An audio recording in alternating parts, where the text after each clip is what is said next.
ఇంతకీ వధువర్లెవరు? ఇదిగో ఇతను నా స్నేహితుడి కొడుకు ఆది, తను మా అమ్మాయి సంజన. ఆహా, 2 నిమిషాల్లో దివ్యమైన ముహూర్తం చూస్తాను.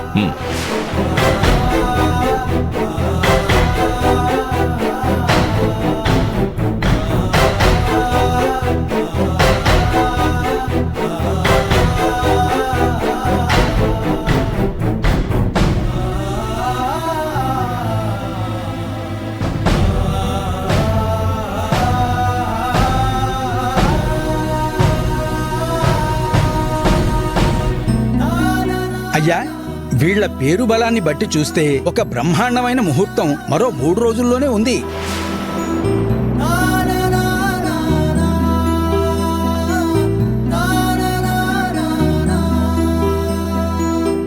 మరి 3 రోజుల్లోనా? మరి 3 రోజులంటే ఏర్పాట్లు చేసుకోవడానికి కూడా కష్టం అవుతుందేమో. సరే, మీ ఇష్టం. మరి మళ్ళీ 3 నెలల వరకు ముహూర్తాలే లేవు. అప్పుడు ఉన్న ఇంత గొప్ప ముహూర్తం అయితే లేదు.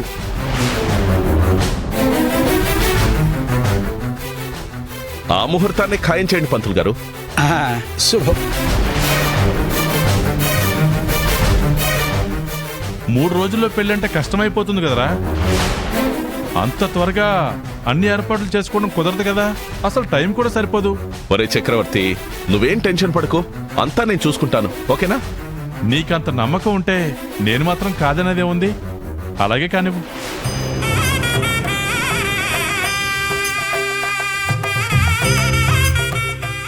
అయ్యా, ఇరువురు తాంబూలాలు మార్చుకోండి. లేవండి.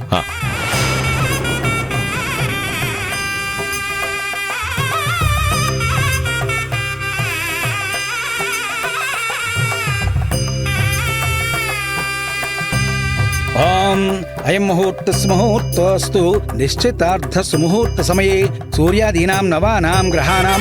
అయ్యా, ఇవ్వండి. అత్యంత అనుకూల్యత ఫల సిద్ధిరస్తు. ఓం ధ్రువం తే రాజా వరుణో ధ్రువం దేవో బృహస్పతి ధ్రువం తైంద్రశ్చాగ్నిశ్చ రాష్ట్రం ధారయతాం ధ్రువం. అయం ముహూర్త సుముహూర్తోస్తు.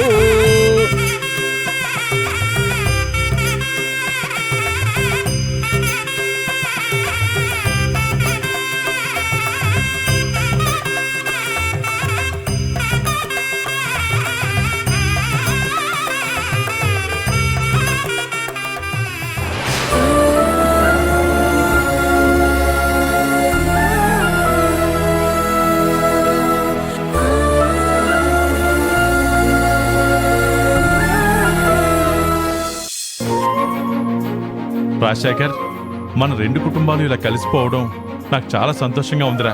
నా అల్లుడు ఆది వల్లే ఇది సాధ్యమైంది. ఈ క్రెడిట్ అంతా ఆదిదే.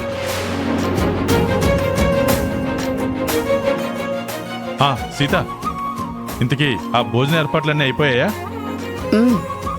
సరే, నువ్వు ఆ పని చూడు.